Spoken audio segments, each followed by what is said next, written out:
Tu perds de l'argent à chaque fois que tu laisses tes émotions prendre le dessus en négociation. Aujourd'hui, on ne va pas parler de stratégie ou de tactique en négociation, on va parler de la gestion des émotions. On en parle très peu en négociation, mais c'est la partie la plus importante.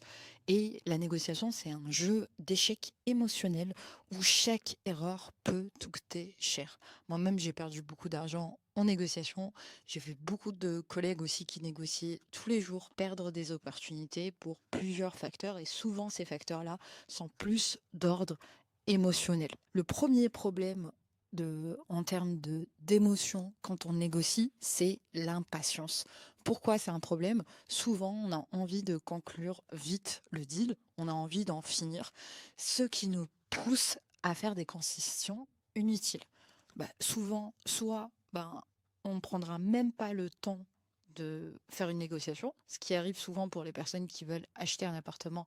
Ils vont pas forcément aller faire une négociation parce qu'ils veulent vite avoir l'appartement, ou même pour des personnes qui veulent du coup avoir un travail rapidement, elles vont même pas aller négocier leur salaire parce qu'elles veulent trouver un salaire rapidement. Ça peut arriver aussi à des chefs d'entreprise ou à des recruteurs qui sont impatients de recruter cette personne, qui vont même pas rentrer dans un processus de négociation. Après, est-ce que c'est nécessaire de tout le temps rentrer en processus de négociation? C'est pas ce que je suis en train de dire. Parfois, le prix qui est proposé ou le prix qu'on demande, c'est le bon prix, et si on a ce prix, c'est OK. Mais souvent, on est amené à négocier, et en fait, notre impatience au départ, notre volonté, c'est de négocier, mais notre impatience fait qu'on ne continue pas ou qu'on commence pas le processus de négociation. Et les vendeurs professionnels, quand vous êtes face à un vendeur qui est professionnel, souvent, il va détecter cette impatience et l'exploiter en faisant traîner les négociations. Ou par exemple, quand vous faites, moi par exemple, en tant que vendeuse, en tant que commerciale, j'ai face à moi des acheteurs qui sont très professionnels. Et souvent, ce que font les acheteurs, ils vont faire traîner la négociation. Ça dure une semaine, 2 semaines. À chaque fois, il manque cela. Non, on en reparlera quand il y aura cela. Et en fait, nous, en tant que vendeurs, on est impatient parce qu'ils sentent qu'on a envie de vendre, de conclure. Et du coup, ils vont jouer sur l'impatience pour justement, eux, gagner le deal en négociation. C'est la même chose aussi pour certains vendeurs qui vont, eux, par exemple, si vous faites un appel à un vendeur dans l'automobile, si vous allez acheter une voiture, les vendeurs en automobile sont très professionnels, ils sont très bons. Et donc, ils vont souvent aller jouer le fait de l'impatience. Ce véhicule ne sera pas forcément disponible. Il y en aura que quelques-uns.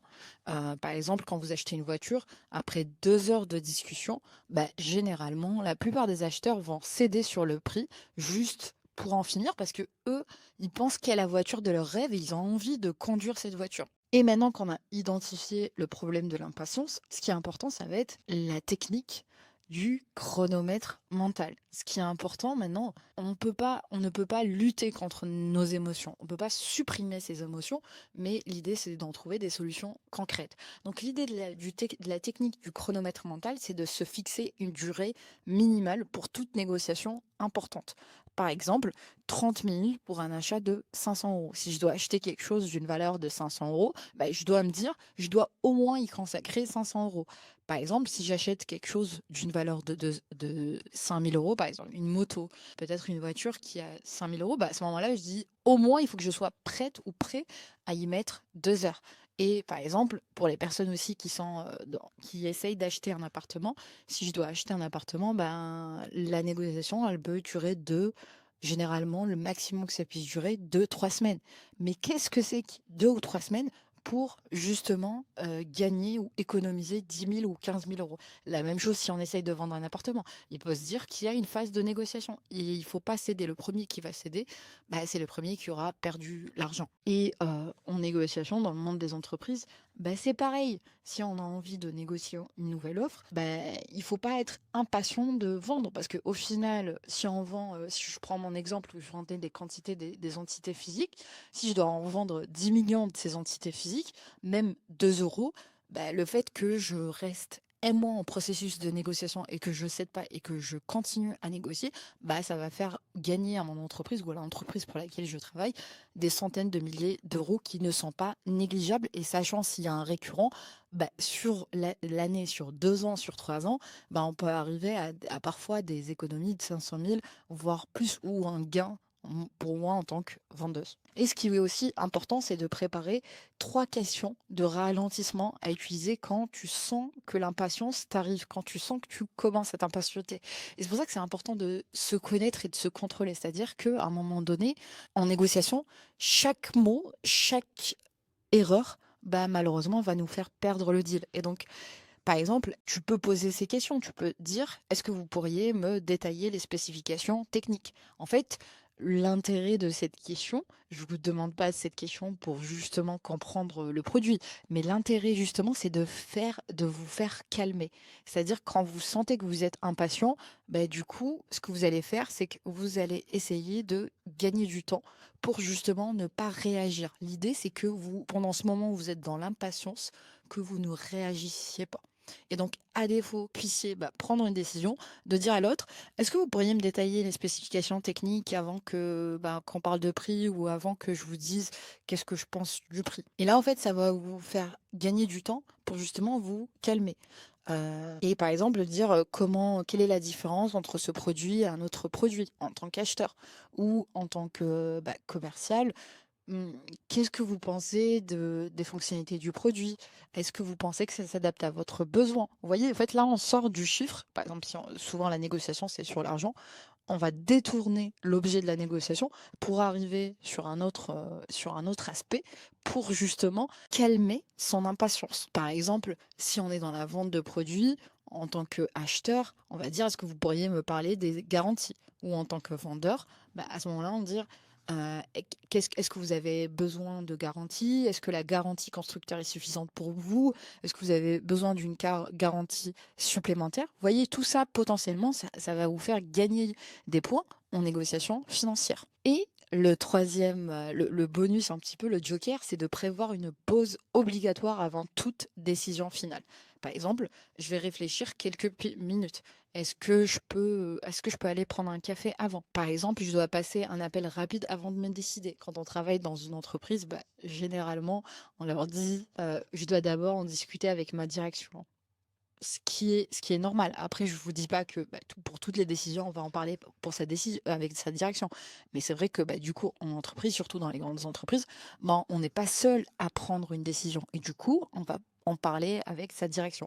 Si on est acheteur, pareil, on va dire je dois prendre une décision avec ma direction et revenir vers vous par rapport à la décision d'achat. Si vous avez essayé d'acheter une voiture, vous pourriez dire, si vous êtes une femme ou un homme, je vais en parler avec mon partenaire et ça va vous faire gagner du temps sur le processus de négociation. Il y a quelque chose aussi que j'aime, désolé, j'ai pas une tasse de café pour l'illustrer dans une autre vidéo où j'ai parlé plus de techniques de négociation, je l'ai utilisé. Par exemple, quand on est en réunion ou quand on est en phase de discussion et il faut toujours avoir une tasse de café. Pourquoi? Parce que du coup, en attendant de répondre, on va boire sa tasse de café, dire. On va prendre le temps de boire et dire excusez-moi. Et en fait, le temps de boire, ça vous laisse un petit peu le temps de vous calmer. Il y a aussi dans le négociateur de Harvard, c'est un best-seller en négociation, il dit d'aller sortir au balcon, sortir, prendre l'air quelques minutes. En tout cas, trouver une excuse pour justement ne pas être dans ce processus de négociation-là, pour vous évader un petit peu. C'est pas de la fuite, mais c'est juste vous prenez une pause pour gérer vos émotions. Et c'est normal, parfois la gestion des émotions, elle est complexe. Vous pourriez dire, écoutez, j'entends que vous, le prix que vous souhaitez, c'est cela, ou j'entends que pour acheter le prix, ça soit cela. Laissez-moi y réfléchir. Je reviens vers vous lundi. Je me laisse le temps, le week-end, pour y réfléchir. Et c'est OK, en fait. Si vous êtes débutant en négociation, dites-vous que c'est normal de prendre un temps de réflexion. Et c'est un petit peu ça la problématique en négociation. C'est qu'on a peur de la réaction de l'autre, on a peur peut-être pour son image et on pense qu'en négociation, il faut prendre une décision comme ça. Non, en fait, je vous avais dit que si on achète ou on vend pour 500 euros, ou si on achète ou on vend pour 10 000 euros, ou si on vend pour l'équivalent de 100 000 euros ou 1 million, le temps de négociation ne va pas être le même et votre interlocuteur va très bien le comprendre parce qu'il y a personne qui va se décider à acheter une Lamborghini comme ça du jour au lendemain. Sauf si c'est un milliardaire qui est plein aux os qui veut dépenser son argent.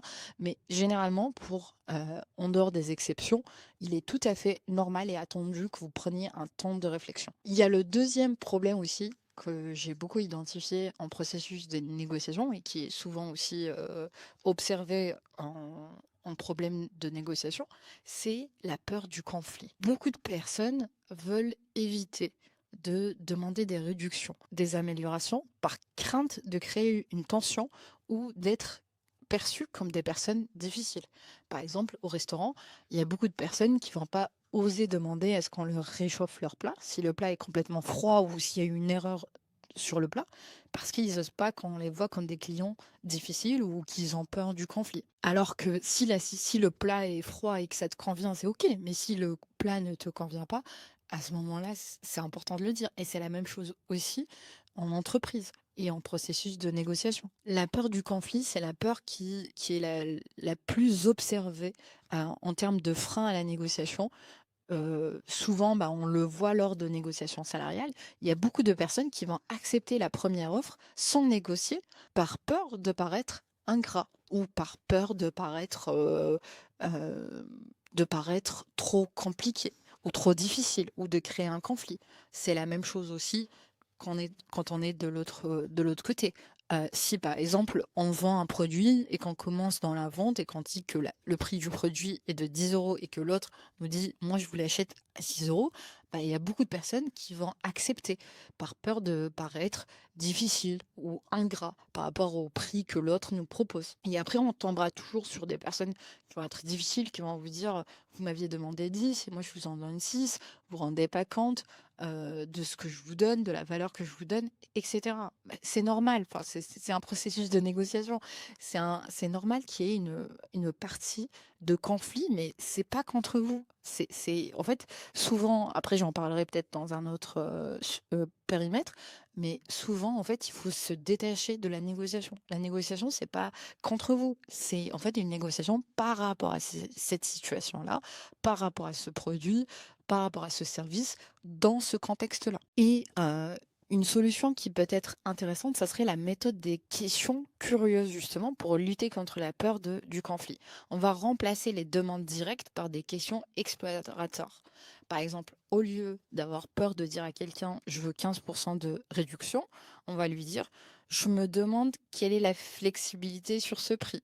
Ou sinon, il y a une question que j'ai appris depuis toute petite en Algérie, que j'entendais beaucoup dans les marchés, qui disait que est-ce que vous pensez qu'il y a possibilité d'avoir une réduction gentiment? Et en fait, souvent, quand on demande des réductions gentiment, on a plus de chances de les avoir. Par exemple, au lieu de dire si vous avez une proposition salariale, vous avez une proposition d'un client une offre, à défaut de dire ce salaire ou ce prix est trop bas, ce que vous allez lui dire, est-ce que vous pourriez me dire comment ce montant a été déterminé? Comment vous aviez déterminé ce prix? Et en fait, à ce moment-là, c'est des manières, on va dire, subtiles, moins agressives et moins directes, qui vont vous permettre d'être confortable pour justement continuer le processus de négociation et ne pas vous arrêter à la première proposition. Il y a aussi une deuxième méthode qui est d'utiliser la technique du mentionner par hasard. Par exemple, j'ai remarqué que votre concurrent propose cet avantage. J'ai remarqué aussi, si pour les personnes qui négocient un salaire, j'ai remarqué que les entreprises dans le même secteur que vous proposaient un salaire plus important ou d'autres avantages. Ou par exemple, un ami dans le même poste m'a mentionné un package qui incluait, ou un proche dans le même poste m'a dit qu'il y avait un package qui incluait. En fait, c'est vous le mentionnez en mode j'ai pas de certitude sur ça, mais je pense que il y a possibilité d'avoir plus. Après, si vous avez vraiment des informations qui certifient qu'il y a possibilité d'avoir plus, bah, à ce moment-là, le mentionner. Avant notre rendez-vous, par exemple, je suis partie regarder sur les sites d'immobilier et j'ai vu que le prix des appartements était de temps. Ou j'étais en train de me balader sur Glassdoor et j'ai vu que les salaires étaient de temps. Ou par exemple, si on m'a fait une proposition salariale plus élevée, bah, on m'a fait une proposition salariale plus élevée. Ou si par exemple je suis acheteur et que je rencontre plusieurs prestataires, j'ai rencontré d'autres prestataires qui m'ont fait telle proposition. Aussi, un autre élément, c'est de préparer 5 formulations douces pour exprimer un désaccord. Je vous dis pas qu'une négociation, on doit être tout le temps agressive et ça sert à rien d'être agressif. Je vous avais dit que quand on demande une réduction ou autre, c'est toujours le faire gentiment et c'est pour ça que c'est important de contrôler ses émotions. On va être soft, on va être doux, on va être calme. Et les meilleurs négociateurs, pardon, c'est des personnes froides. Et donc, c'est important de préparer 5 formulations douces pour exprimer un désaccord. Par exemple, je comprends votre position et je me demande si on ne peut pas explorer d'autres options. Je comprends que vous avez des frais, vous avez des charges, vous avez des salaires à payer, mais est-ce qu'on ne pourrait pas justement explorer d'autres solutions ou d'autres options parce que bah, nous aussi, on a une contrainte bah, justement de sourcer à un prix. Oui, une autre formulation. Ce point est important pour moi. Comment pourrions-nous le résoudre ensemble? Ou ce partenariat, c'est vraiment important pour nous de travailler ensemble. Comment du coup on pourrait envisager d'autres solutions? Et en fait, j'adore cette phrase parce que bah, vous réexprimez que vous avez envie de travailler avec eux, pardon, ou vous avez envie que ce deal se fasse, mais du coup, ben, vous leur proposez de trouver d'autres alternatives, d'autres solutions.